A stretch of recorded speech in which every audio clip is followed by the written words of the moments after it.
안녕하세요.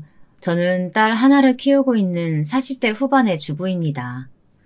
그렇게 길던 겨울이 가고 날이 따뜻해지는가 싶더니 눈 깜짝할 새에 여름이 왔네요. 얼마 전에 저는 김치를 담갔습니다. 우리 딸이 워낙 김치를 잘 먹어서 저는 김장대를 따로 잡지 않고 김치를 담그는 편인데요. 그때마다 저에겐 항상 생각나는 분이 계십니다. 그건 바로 우리 시어머니세요. 여러분은 언제 시어머님을 처음 만나 뵀나요? 보통은 결혼 이야기가 나오고 난 뒤 찾아가서 인사를 드리는 게 일반적이라고 생각합니다. 하지만 시어머니와 저의 첫 만남은 좀 특별했습니다. 저는 남편을 만나기도 전에 다니던 교회에서 시어머니를 처음 뵈었습니다. 그때 당시 저는 첫 사회생활을 시작하고 매일 힘든 나날들을 보내고 있었습니다.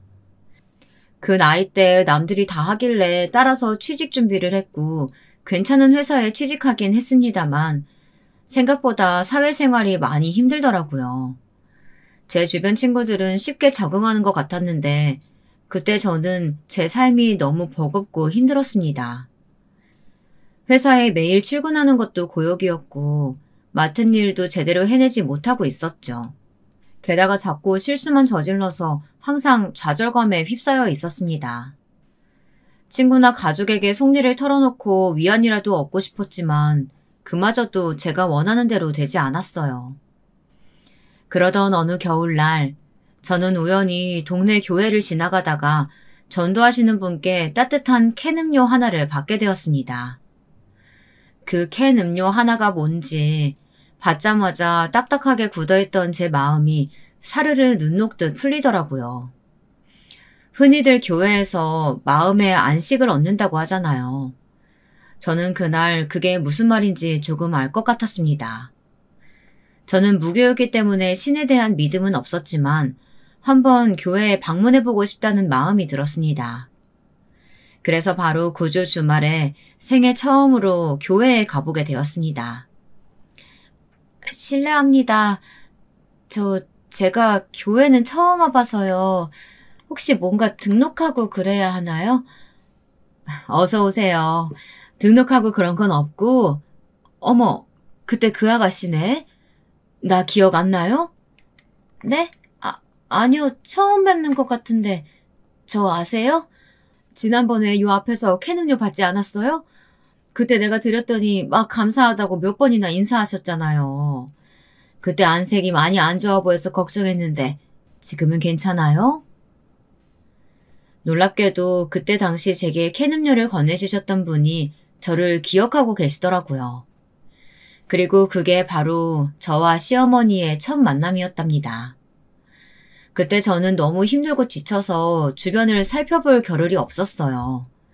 그래서 제게 캔 음료를 주신 시어머니의 얼굴도 보지 못했죠. 그런데 시어머니께서는 제가 얼굴색도 너무 안 좋고 힘들어 보여서 기억에 많이 남았다고 하시더라고요. 그게 인연이 되어 저는 그 교회에 정착하게 되었습니다.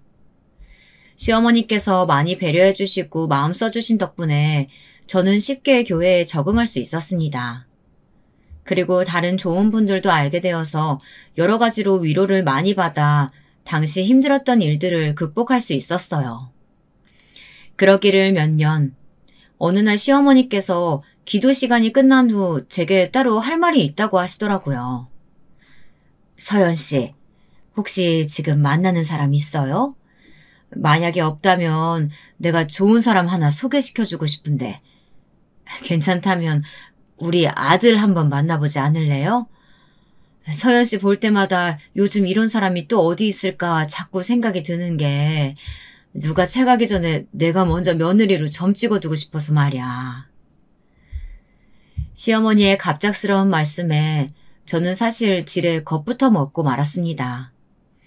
그때 저는 몇 년 동안 사귀었던 남자친구와 좋지 않게 헤어진 상태였는데요. 그 때문에 사람과 깊은 관계를 맺는 것에 먼저 두려움부터 들던 때였어요. 저를 좋게 봐주신 건 정말 감사하지만 제가 지금은 누굴 만날 마음의 여유가 없어서요. 정말 죄송합니다. 아니에요. 죄송할 거 없어요. 오히려 내가 서연 씨 마음에 괜히 부담 준 것 같아서 미안하네요. 그래도 마음 바뀌면 언제든지 말해줘요. 알겠죠? 시어머니의 말씀을 듣고 그날 집에서 얼마나 고민을 많이 했는지 몰라요.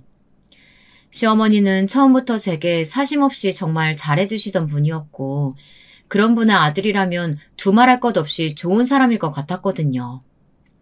그래서 저는 며칠 동안 고민하다가 한번 만나보겠다고 말씀을 드렸죠. 그리고 바로 그 주 주말에 교회 근처 카페에서 남편을 처음 만나게 되었어요. 안녕하세요, 세연 씨.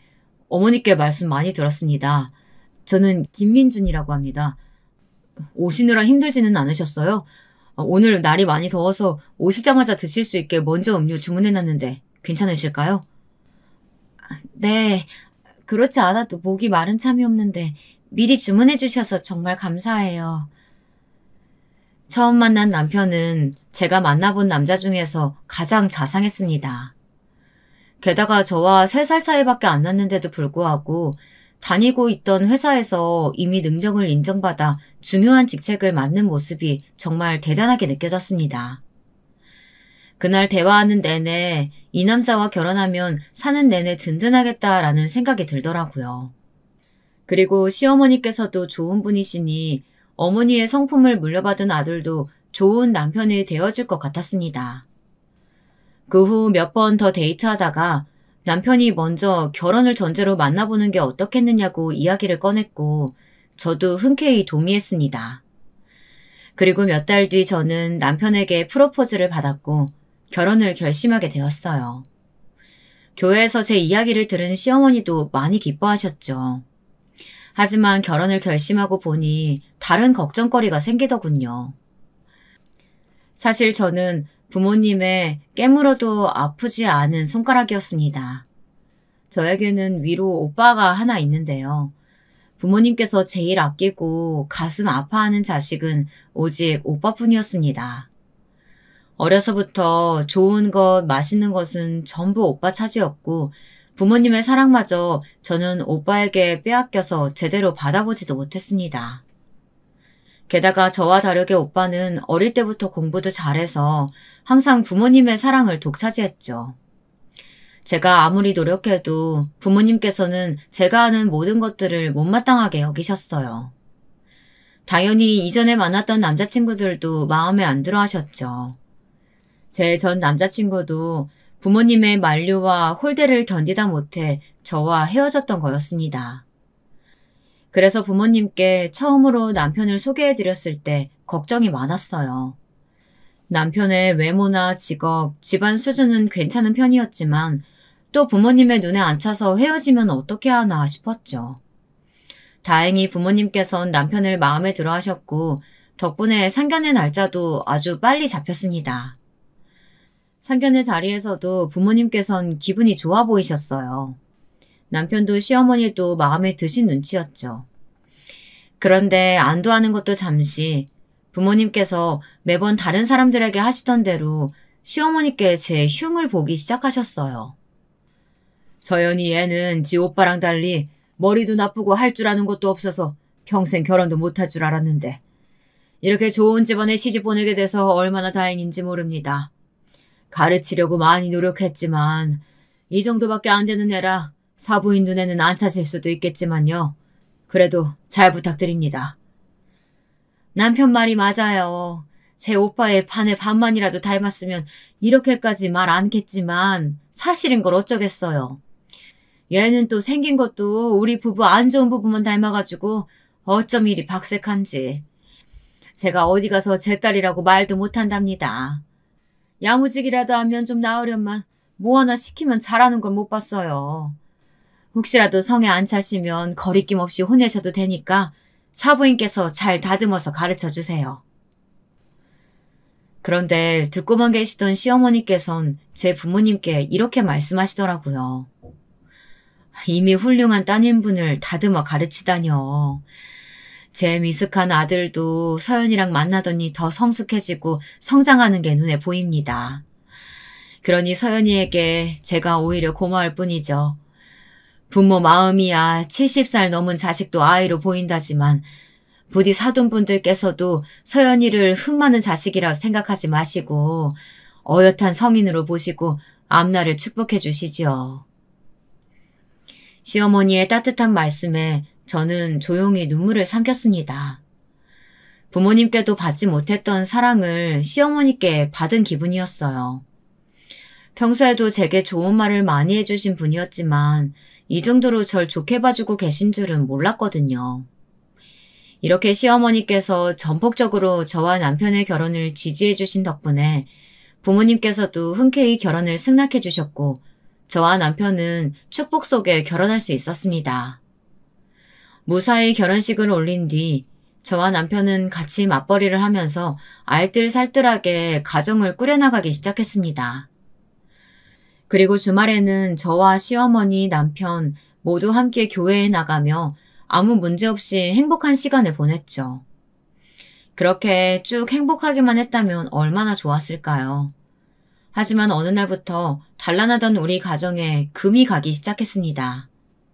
그건 바로 남편의 새로운 취미생활 때문이었습니다. 언제부터인가 남편은 취미생활로 게임을 하기 시작했습니다. 남편이 시작한 게임은 그때 당시 게임을 안 하는 사람이어도 이름을 알고 있을 정도로 유명한 게임이었습니다. 저는 게임에 흥미가 없어 해보지는 않았지만 저와 달리 남편은 하루가 다르게 게임에 빠져들었습니다.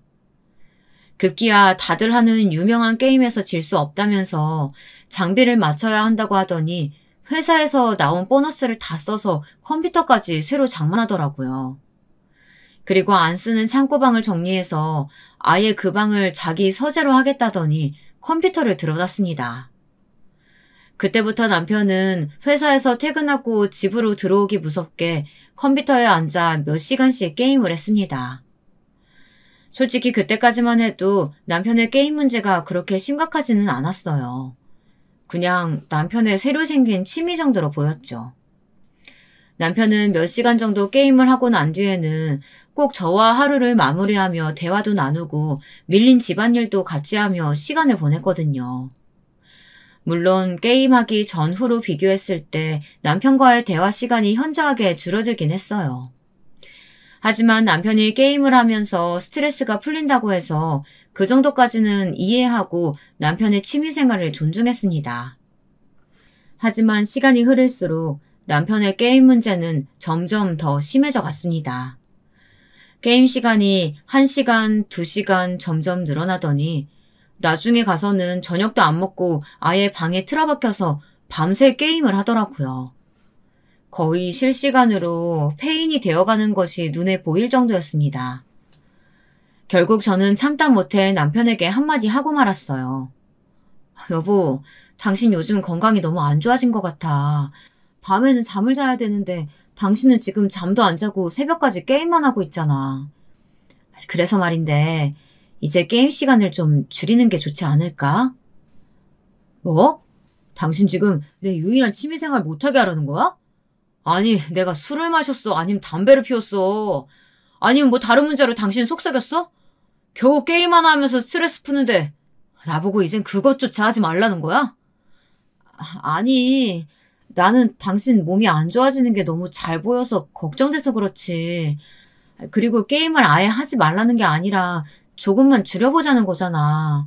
당신 게임하느라 평일에는 잠도 못 자고 주말에는 몰아서 자고.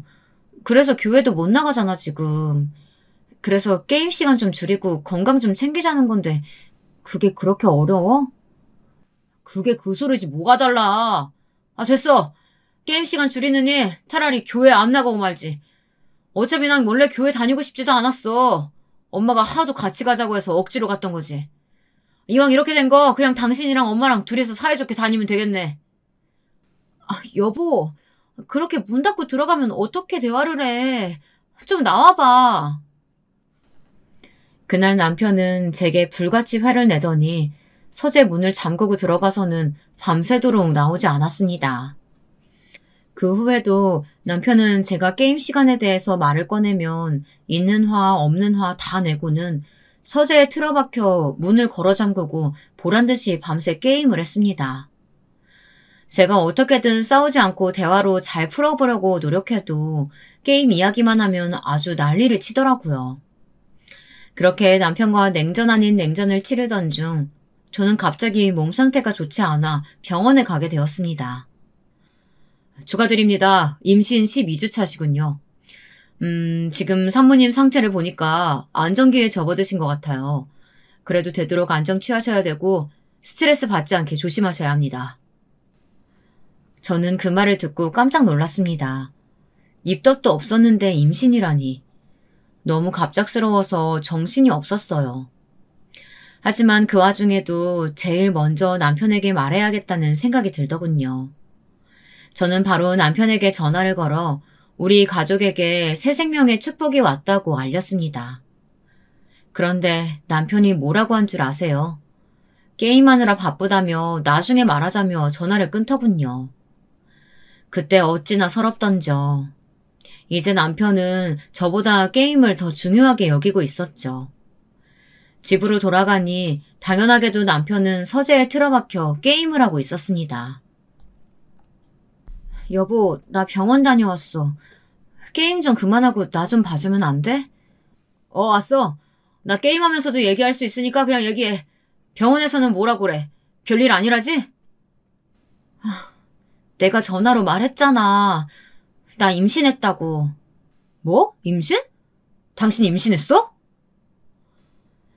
그제야 남편은 놀라면서 게임을 멈추고 제게 다가왔습니다. 그리고 절 안아주며 기뻐했지만 이미 제 마음은 싸늘하게 식어 있었습니다. 전화했을 때는 게임에 빠져서 듣는 둥 마는 둥 하더니 이제야 절 신경 쓰는 척하는 남편의 모습에 저는 정말 서운함을 느꼈습니다. 제가 서운해하는 것을 눈친 채 남편은 그 뒤 알아서 한동안 게임에서 손을 떼더군요. 그래봤자 일주일 정도였지만요. 애초에 우리 부부는 아이 계획이 없었기 때문에 아무런 준비가 되어 있지 않았습니다. 그래서 부랴부랴 아이 옷과 필요한 물건들을 준비해야 했죠. 그렇게 모든 걸 준비하고 한숨 돌리려니 또 남편이 게임이 하고 싶다고 제게 하소연을 하는 겁니다. 안전기라 유산 위험도 낮고 필요한 아기용품들도 다 고르고 이름도 다 생각해놨잖아. 그런데 아직도 준비할 게 남았어? 제발 나 좀 쉬자. 진짜 게임 딱 1시간만 하면서 쉬면 안 될까? 나 지금 일주일 넘게 안 해서 미치겠어. 딱 1시간만 하고 다시 얘기하자. 저는 남편의 말에 어쩔 수 없이 허락하고 말았습니다. 남편은 오랜만에 하는 게임이 너무 재미있는지 1시간이 넘어도 게임에 푹 빠져서 정신을 못 차리더군요. 여보, 이제 1시간 지났어. 우리 다시 이야기 좀 하자. 생각보다 할 얘기 많아. 미안한데 1시간만 더 하면 안 될까? 오랜만에 게임 들어왔더니 할 게 너무 많아서 말이야. 딱 1시간만 더 하고 얘기하자. 알겠지? 먼저 1시간만 한다고 한 건 당신이잖아. 왜 갑자기 말을 바꿔? 당신 정말 이럴 거야? 결국 저와 남편은 게임 문제로 또 언성을 높이게 되었습니다. 그랬더니 남편은 기회다 싶었는지 또 문을 잠그고 게임만 하더군요. 그날 전 남편의 어른답지 못한 태도에 너무 속상하고 힘들어서 시어머니께 전화드려 남편의 만행을 다 말씀드리고 말았어요. 그랬더니 시어머니께서 다음날 바로 찾아오신 게 아니겠어요? 서연아, 많이 힘들지? 그런 일이 있었으면 얼른 나한테 말을 했었어야지. 왜 말도 안 하고 참고 있었어? 에휴, 저 철없는 것이 너 만나고 좀 나아지나 했더니만 이렇게 됐구나. 내가 정말 미안하다. 다 잘 키우지 못한 내 잘못이야. 아니에요, 어머니. 이 일이 어떻게 어머니 잘못이겠어요. 처음부터 제가 제대로 말을 했어야 하는 건데. 걱정 마렴. 내가 이제 게임 좀 줄이라고 단단히 일러주마. 어떻게 임신한 아내를 내팽개치고 게임이나 해. 내가 그 꼴은 절대 못 보지.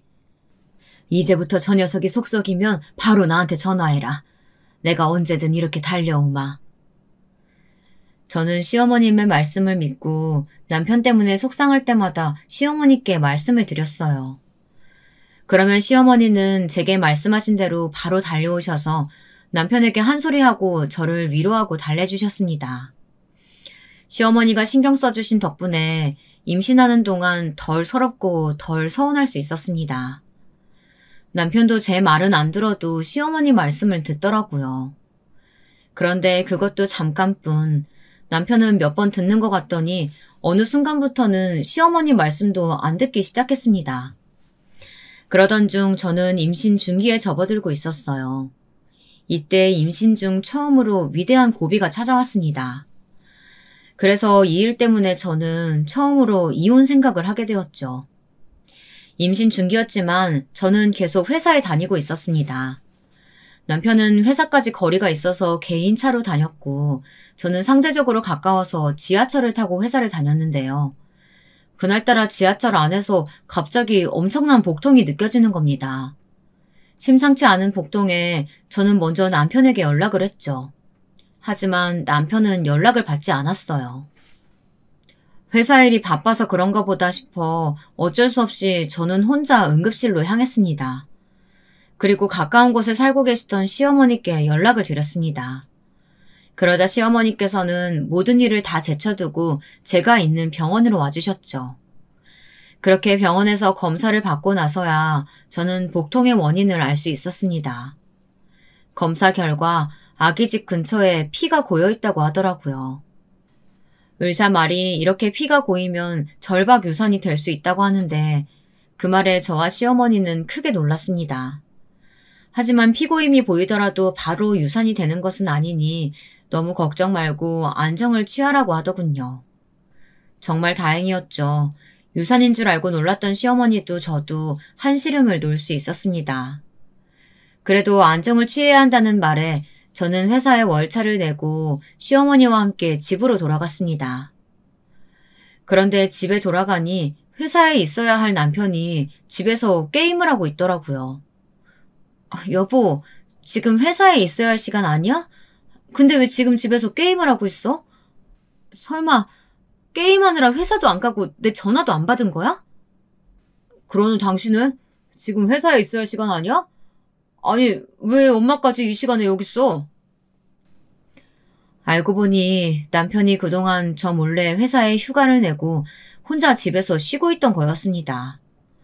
아침에는 회사에 나가는 척 저와 함께 집을 나섰다가 밖에서 잠깐 시간을 보내고 집에 돌아와서 온종일 게임을 하고 회사에서 퇴근한 척 했던 거였습니다. 진실을 알게 되니 속상한 것을 넘어 배신감에 열불이 나더라고요. 저는 멀리 출근하는 남편이 힘들까봐 차도 양보하고 힘든 것도 참아가면서 지하철로 출퇴근했는데 남편은 회사도 안 가면서 차를 타고 다니는 척 했던 거잖아요. 그 탓에 저는 유산할 뻔했는데 말이에요. 제 분위기가 심상치 않자 시어머니께서 저를 안방에 들여보내시고는 남편에게 크게 화를 내셨습니다. 평소에 언성 한번 높이신 적이 없었는데 그때 시어머니께서 그렇게 화내시는 걸 처음으로 본 것 같아요.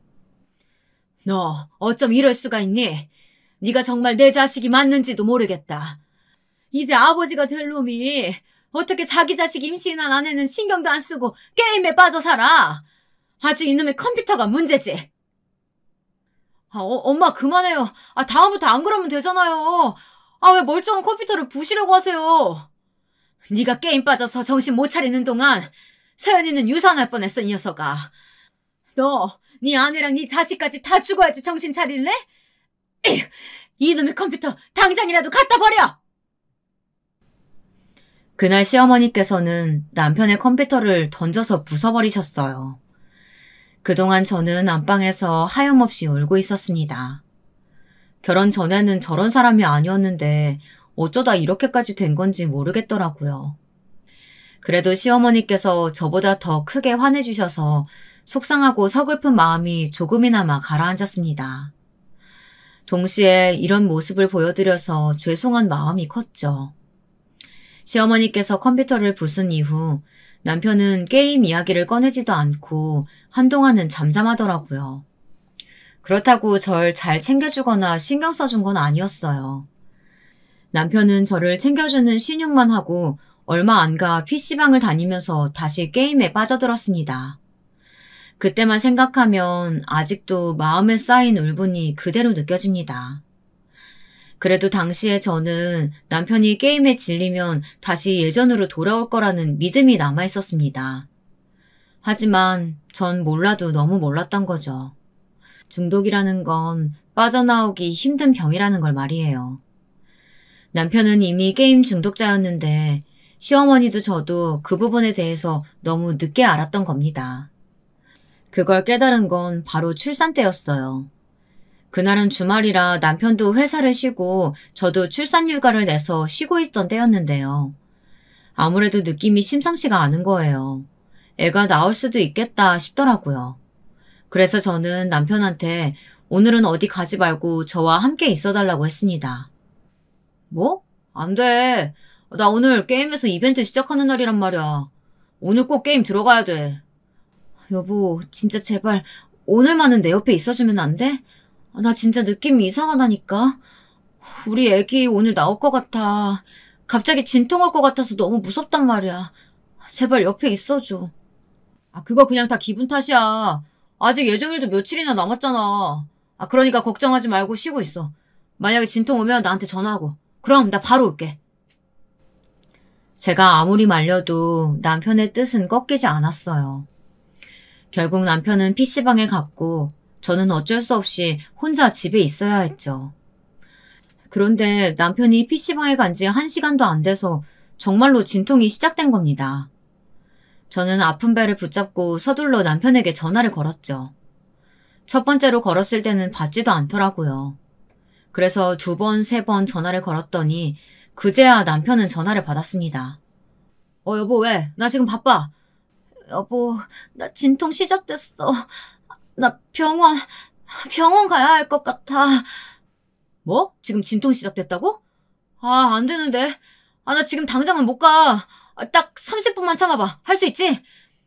그게 지금 무슨 말이야. 전화하면 바로 온다며. 여보세요? 하지만 남편은 제게 30분만 참으라고 하더니 전화를 끊어버렸습니다. 세상에 진통 중인 아내 보고 30분만 참으라고 하는 남편이 어디 있나요? 당연히 저는 30분을 참을 수 없었습니다. 저는 울면서 혼자 택시를 타고 병원에 갔어요. 그런데 병원에 가는 도중 시어머니께 전화가 와서는 지금 어디냐고 물으시더라고요. 저는 배가 아파 정신없는 와중 급한 대로 도착한 병원 이름을 대고 바로 분만 대기실에 들어갔습니다. 그리고 저는 진통만 10시간 넘게 겪다가 예쁜 딸을 낳았습니다. 탯줄은 바로 병원으로 와주신 시어머니께서 잘라주셨고요. 그리고 그때까지 남편은 게임한다고 오지 않았습니다. 이후 딸을 안고 있는 상태로 기진맥진해 있는데 어떻게 시어머니께서 딱 그 순간에 저한테 연락하셨는지 궁금해지더라고요. 그래서 시어머니께 여쭤봤더니 글쎄 남편이 연락을 했다는 겁니다. 민준이 그 녀석이 지금 네가 진통 왔는데 자기가 너무 바빠서 너한테 갈 수가 없다고 나보고 대신 연락해보라고 하더구나. 그래서 바로 너한테 전화 걸었던 거란다. 도대체 그 녀석은 뭐가 그렇게 바쁘다고 아내가 진통 왔는데도 못 온다니? 제 전화가 마음에 걸리긴 했는지 남편이 시어머니께 전화를 드렸던 거였습니다. 자기가 게임하느라 못 간다는 건 쑥 빼놓고 말이죠.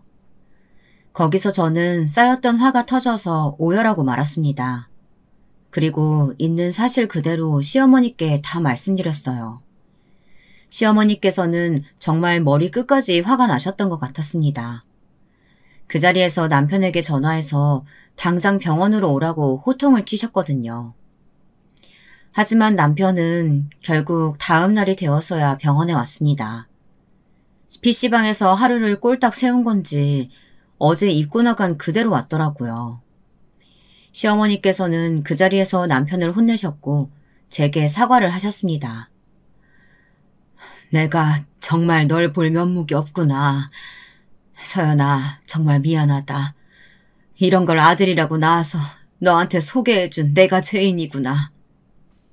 아니에요, 어머니. 잘못한 건 이 사람인데 왜 어머니가 제게 사과를 하세요. 당신 앞으로 나랑 내 딸 볼 생각하지 마. 이렇게 중요한 날 게임에 빠져서 자식이 나오든 말든 신경도 안 쓰는 아빠 필요 없어. 그리고 아내가 진통 때문에 힘들든 말든 참으라고 하는 남편도 필요 없고. 우리 이혼하자. 당신이 그렇게 좋아하는 게임이나 붙들고 평생 살아.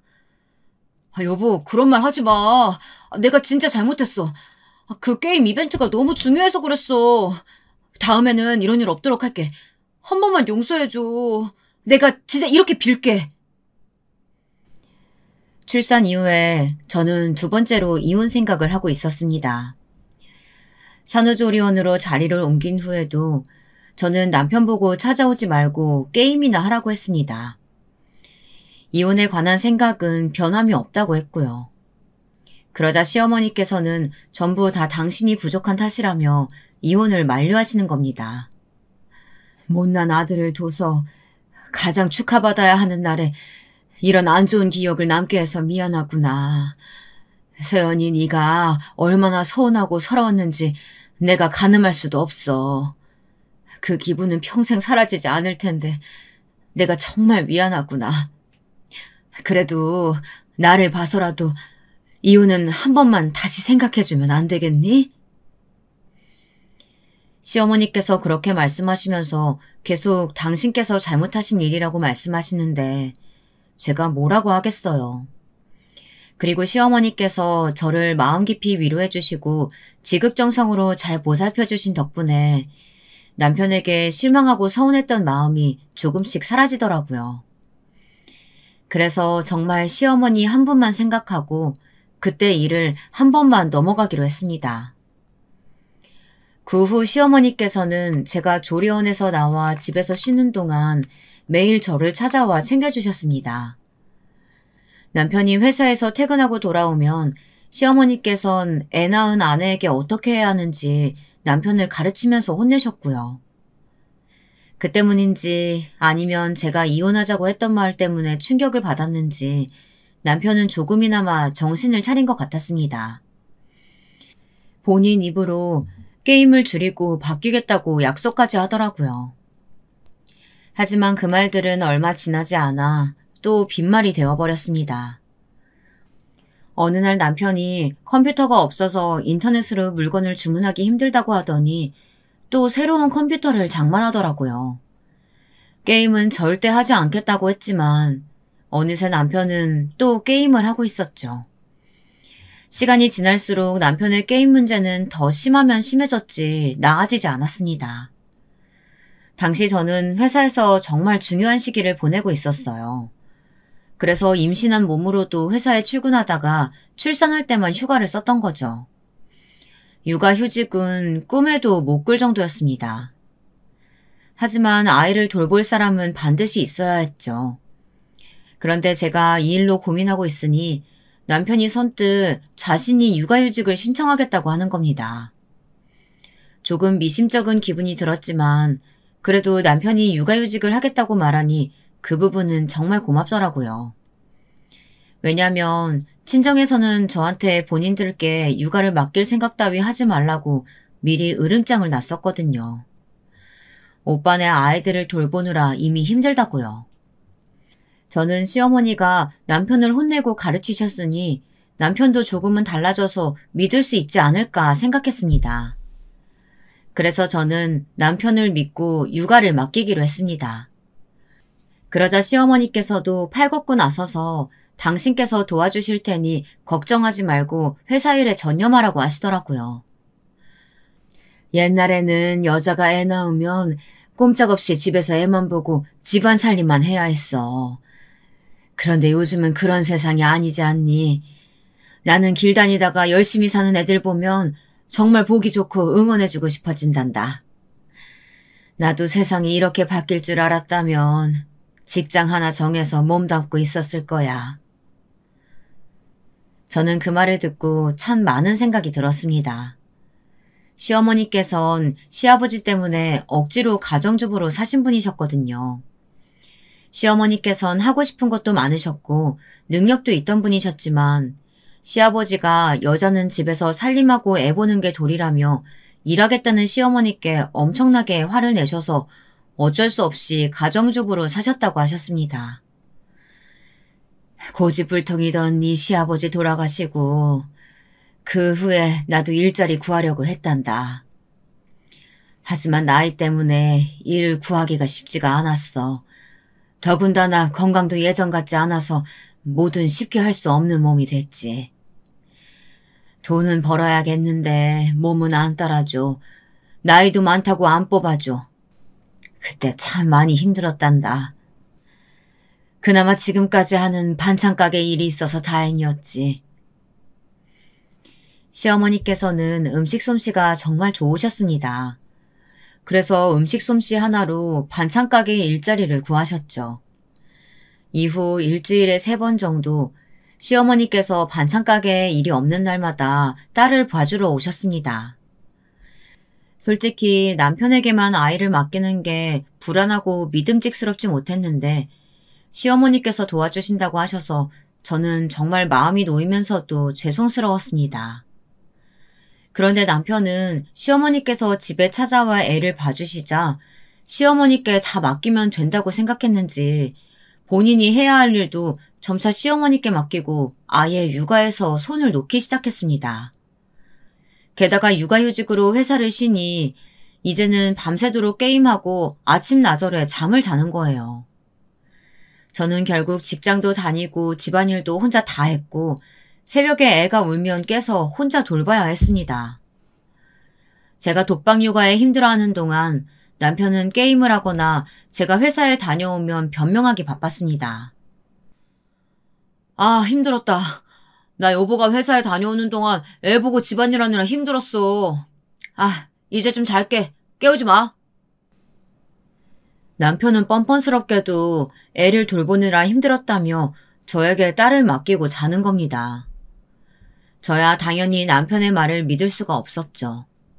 제가 직장에 있는 동안 애 보고 집안일 하느라 힘들었다면 집안의 모습이 어딘가 달라져 있어야 하지 않겠어요?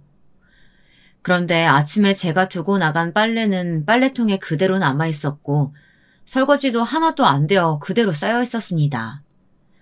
심지어 애가 입고 있던 옷도 기저귀도 더러운 상태 그대로더군요. 여보, 애 기저귀는 제때 갈아줘야지. 안 그러면 발진 생긴다고 내가 말했잖아. 어머니도 말씀하셨던 건데 이걸 그대로 두면 어떡해. 어머, 세상에 우리 딸 눈 부은 것 좀 봐. 애가 울다 지쳐서 자게 만든 거야, 당신? 애가 울다 지쳐서 잔 게 아니라 아기니까 원래 울고 자고 그러는 거지. 아, 몰라. 난 할 만큼 했어. 나 잘 거니까 조용히 좀 해. 남편의 말을 들으니 제가 회사에 가 있는 동안 어떤 일이 벌어졌는지 눈에 훤하게 보이더라고요. 자기 딸이 울든 말든 남편은 집안일도 제쳐두고 게임을 했을 게 분명했습니다. 그리고 아이 밥도 챙겨주지 않고 자기 배고픈 것만 알아서 차려 먹었을 거라고 생각하니 남편이 정말 무심하고 차갑게 느껴지더라고요. 하지만 제가 소리치든 말든 남편은 제 말을 들어주질 않았습니다. 저는 출산 후 거의 바로 직장에 복귀하는 바람에 제대로 쉬지도 못해서 관절이 많이 안 좋아졌습니다. 아기의 몸무게가 나날이 늘어갈 때면 아기를 안고 들어 올리려고 힘을 주면 관절들에서 뚝뚝 소리가 나는 건 예산일이었고 모든 필수적인 일상 행동들조차 버겁게 느껴졌습니다.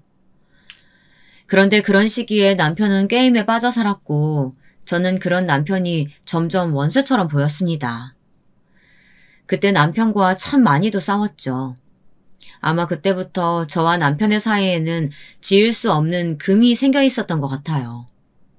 아니면 이미 쌓이고 쌓였던 게 터졌던 거일지도 모르겠습니다. 그런 상황에서 제게 시어머니의 도움은 한 줄기 빛과 같았어요. 시어머니께서 집에 와주신 날에는 확연히 티가 났죠. 그때마다 저는 매번 시어머니께 전화를 드려 감사 인사를 드렸습니다. 그리고 주말에는 꼭 시댁으로 찾아가서 시어머니와 외식을 하거나 집에서 요리를 만들어 대접해드리고 작더라도 꼭 용돈도 챙겨드렸습니다. 하지만 마냥 감사 인사만 하려고 시어머니를 찾아뵌 건 아니었어요. 남편의 이기적이고 철없는 행동에 너무 지쳐서 시어머니께 하소연하려고 그랬던 것도 있었어요. 제가 시어머니께 남편이 게임만 하고 아이를 돌보지 않는다고 말하면 시어머니께선 제 편을 들어주시면서 저를 참 많이 위로해 주셨거든요. 그리곤 제게 당신께서 더 미안하다고 사과를 하셨어요. 내 아들의 잘못은 내 잘못이기도 하지. 내가 정말 미안하구나. 내 아들이 속썩이면 언제든 말하려무나. 내가 그 녀석 아주 혼을 내주마.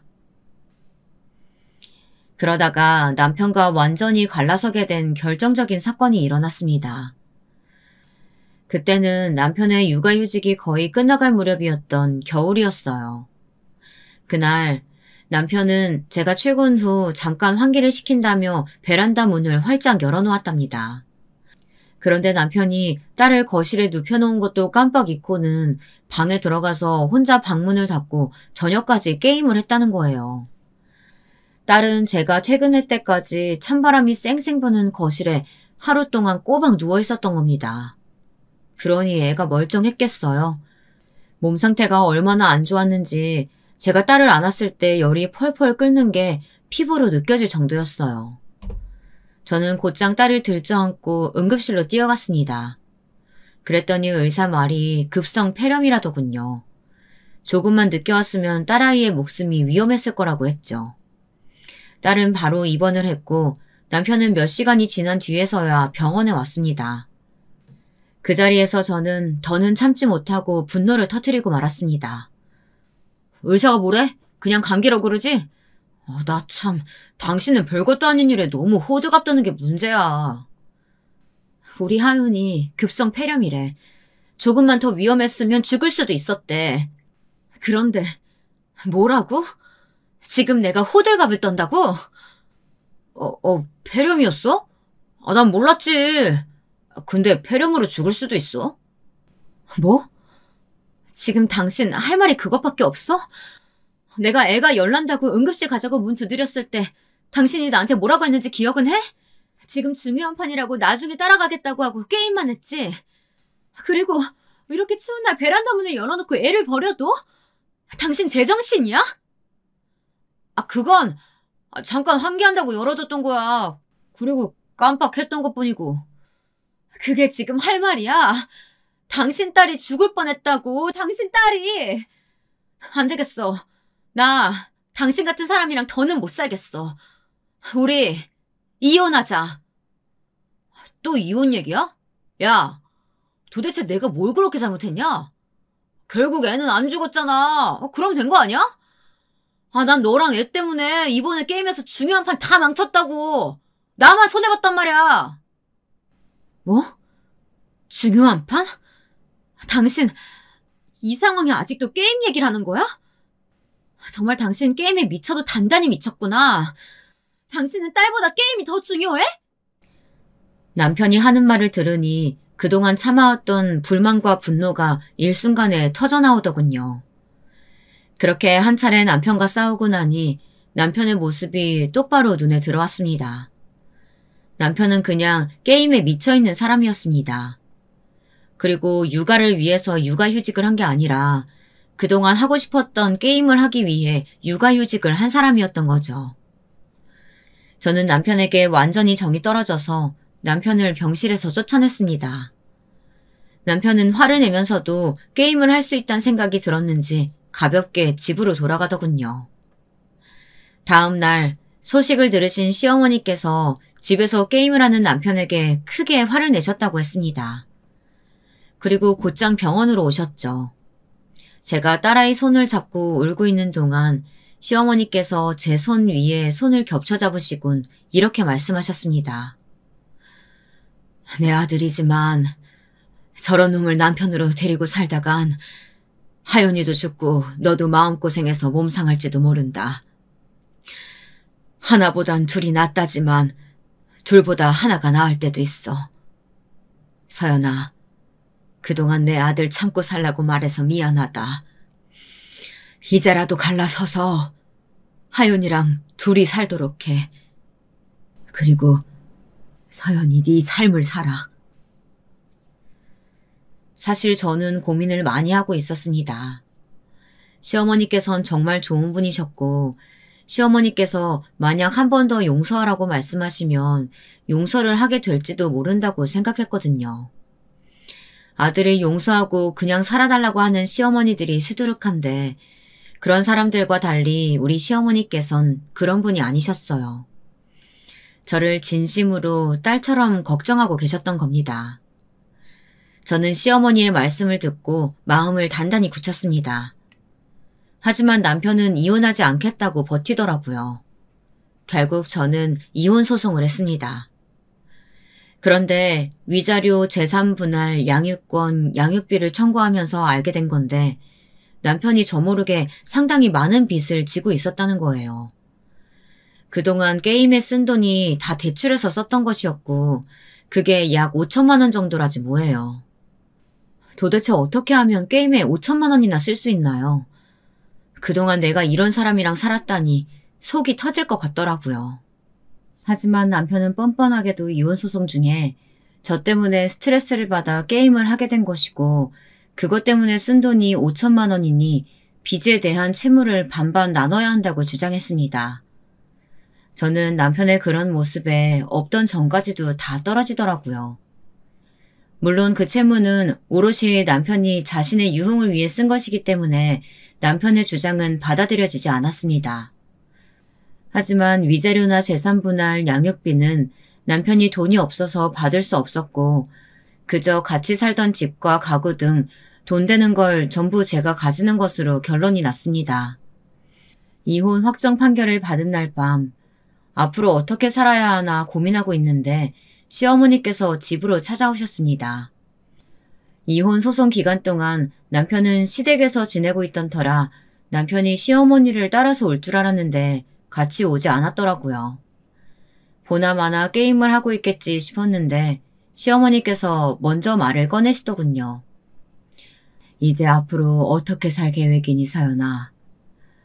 우선 이사 갈 생각을 하고 있어요. 그리고 회사 다니면서 어떻게든 우리 하윤이 잘 키워봐야죠. 그래, 둘이서 살기에는 이 집이 좀 넓기는 하지.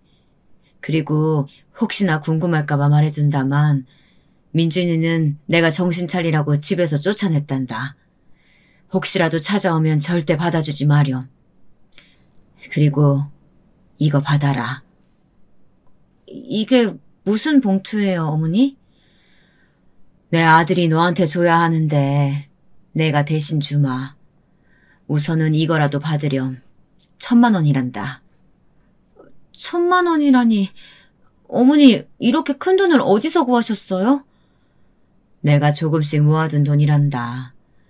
이걸로 네가 받은 상처가 사라지지 않을 거란 거 알지만 내 마음이니까 받아주면 좋겠구나. 그리고 이혼은 했다지만 가끔 연락은 하고 살았으면 좋겠어. 그동안 널 내 딸처럼 생각하며 살았는데 갑자기 연락이 끊기면 어떻게 살아야 할지 모르겠다. 당연하죠, 어머니. 저도 어머니를 제 친어머니처럼 생각하고 살았는걸요. 그리고 어머니는 하윤이의 할머니시잖아요. 제가 연락 자주 드릴게요. 시어머니께서 제 손에 쥐어주신 돈 1,000만 원을 받고 저는 눈물을 흘렸습니다. 이혼할 때 제일 많이 갈등했던 건 남편 때문이 아니라 시어머니 때문이었거든요. 시어머니께서 저를 딸처럼 여겨주시고 아껴주시는 걸 아는데 이혼하면 그 인연이 전부 다 끊길까 내내 걱정했습니다. 그런데 먼저 이렇게 손을 내밀어 주시니 저는 더할 나위 없이 감사했어요. 그렇게 저는 이사를 했습니다. 시어머니께 이사한 곳의 주소를 알려드렸고 때 되면 딸의 얼굴 사진도 보내드리면서 지냈어요. 그런데 어느 날부터 시어머니께서 우리 집으로 김치며 반찬들을 보내주기 시작하셨습니다. 그때마다 김치통에는 시어머니의 자필 편지가 있었고요. 언제나 제 건강과 딸아이의 건강, 어떻게 잘 지내고 있는지, 당신께서는 어떻게 지내시는지에 대한 이야기가 가득했습니다. 그 편지를 받을 때마다 저는 시어머니께서 잘 지내시는 것 같아서 안도하는 동시에 너무 죄송했습니다. 시어머니께서 연세도 있으셔서 힘드신 것을 알고 있었거든요. 그래서 저는 시어머니께 연락해서 다른 반찬들이나 김치를 챙겨주지 않으셔도 되니 무리하지 마시라고 말씀드렸습니다. 괜찮다. 내 마음 편하자고 그러는 거니까 부담 갖지 말고 받아. 이렇게라도 하니 안심이 돼서 좋구나. 그렇게 시어머니께선 오랫동안 김치를 보내주셨어요.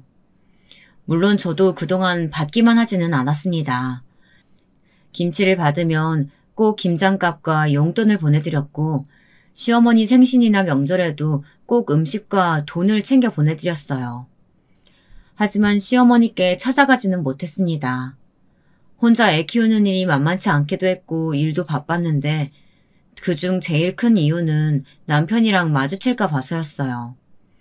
제가 잘못한 것도 아니었지만 딸을 보게 해달라며 전 남편이 들러붙을 것 같았거든요. 그러다 꼭 10년째 되던 해에 너무 놀라운 일이 벌어졌어요.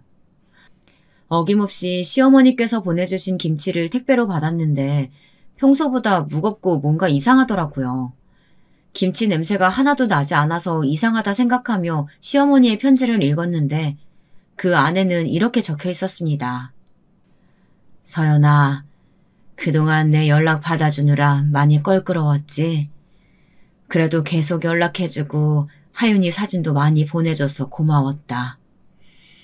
널 교회에서 처음 만났을 때부터 얼마나 예쁜지 네가 내 딸이었으면 좋겠다는 생각하기도 했어. 그런데 미안하구나. 이게 마지막 김치야. 다음 생엔 내 딸로 태어나 줄래? 사랑한다, 서연아.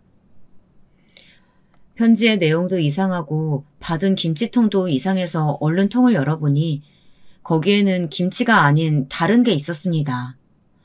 김치통 안에는 현금 5만원권 다발이 수북히 쌓여 있었어요. 너무 놀라서 시어머니께 전화했는데 시어머니께선 전화를 받지 않으셨습니다. 그래서 저는 회사에 월차를 내고 그동안 가지 않았던 시어머니 댁으로 찾아갔죠. 그런데 시어머니께서 댁에 안 계신 거예요. 저는 너무 걱정되는 마음에 고민하다가 결국 전 남편에게 연락했습니다. 우리 엄마? 지금 요양원에 계셔. 요양원? 건강하시던 분이 왜 갑자기 요양원에 가셨는데? 우리 엄마 암 걸리셨대. 그래서 주변에 민폐 끼치고 싶지 않으시다고 요양원에 들어가신 거야. 뭐라고? 그럼 당신은 어머니가 요양원 들어가시겠다고 했을 때 안 말리고 뭐 했어? 아니, 엄마가 들어가고 싶다고 하시는데 내가 그걸 어떻게 말리냐? 그리고 병간호는 누구 보고 하라고? 정말 네가 그러고도 인간이니? 넌 네 엄마를 그렇게 보내고 싶었어? 됐고, 요양원 이름이나 얘기해. 전 남편은 이혼 전이나 후나 제정신이 아닌 것 같았어요. 남편에게 요양원 위치를 듣고 저는 그 길로 시어머니가 계신 요양원으로 찾아갔습니다. 그리고 좁은 요양원 방에 계시던 시어머니를 만나뵐 수 있었습니다. 멍하니 창밖만 바라보고 계시는 시어머니를 보니 눈물이 앞을 가렸습니다. 어머니, 대체 왜 여기서 이렇게 계신 거예요? 어머, 서연아, 네가 여기를 어떻게 알고? 저 민준 씨한테 다 들었어요. 이러지 마시고 우리 집으로 가요, 어머니. 제 집에 방 많으니까 우리 같이 지내요. 네? 그냥 내버려 두렴. 다 늙어서 아픈 몸으로 어떻게 같이 살겠니? 너는 내 딸이나 다름없는데 내가 어떻게 부담을 줄 수 있겠어? 나 신경 쓰지 말고 내가 준 돈으로 딸 잘 키우고 다른 좋은 남자 만나서 잘 살아. 알고 보니 시어머니께서 제게 보내주신 돈은 본인의 전 재산을 처분해서 주신 돈이었더라고요. 자기 아들보다 며느리를 더 챙겨주시는 시어머니라뇨. 시어머니께선 저를 정말로 친딸처럼 여기셔서 제게 재산을 물려주신 것이었습니다. 저는 친정 부모님보다도 더 저를 챙겨주시고 아껴주신 분을 모른 척할 수가 없었습니다. 알아보니 시어머니께선 이미 췌장암 사기여서 치료를 해도 소용이 없다고들 했지만 저는 끝까지 시어머니를 포기하지 않았습니다. 저는 시어머니를 요양원에서 모셔오고 난 후 췌장암 치료 전문의가 있는 병원으로 시어머니를 모시고 갔습니다. 포기하지 않고 꾸준히 치료를 병행하고 좋은 음식을 드시게 하며 스트레스 받는 일 없이 지내시게 많이 신경을 썼어요. 내가 딸을 잘 만나서 이렇게 말년에 호강하고 살아요. 우리 딸 정말 대단하죠? 시어머니께서는 병원에서도 다른 친구분들께도 제 자랑을 그렇게 많이 하셨습니다. 치료 덕분인지 아니면 좋은 음식을 먹으신 덕분인지 시어머니께선 췌장암 사기였지만 5년을 더 살다가 가셨어요. 그동안 딸과 시어머니 저 이렇게 셋이서 함께 놀러 다닐 수 있는 곳은 같이 다니며 쌓을 수 있는 좋은 추억을 많이 만들었죠. 그래도 많은 추억을 쌓기에 5년은 너무 짧은 시간이었습니다. 곧 시어머니의 기일이 돌아옵니다. 저와 딸 그리고 시어머니와 함께 찍은 가족 사진을 볼 때마다 시어머니가 참 많이 보고 싶습니다. 저는 시어머니께서 남겨주신 재산 덕분에 딸이 성인이 될 때까지 아무 탈 없이 잘 키울 수 있었습니다. 제게 전 재산을 보내셨을 때 시어머니의 마음을 전 평생 헤아릴 수 없겠죠. 그저 제 마음이 하늘에 닿기를 기도하며 매일 시어머니께 감사하면서 살고 있습니다. 시어머니께선 지금 하늘에서 고통 없이 행복하고 평안하게 계시겠죠. 나중에 꼭 하늘나라에서 다시 뵐 수 있었으면 좋겠습니다.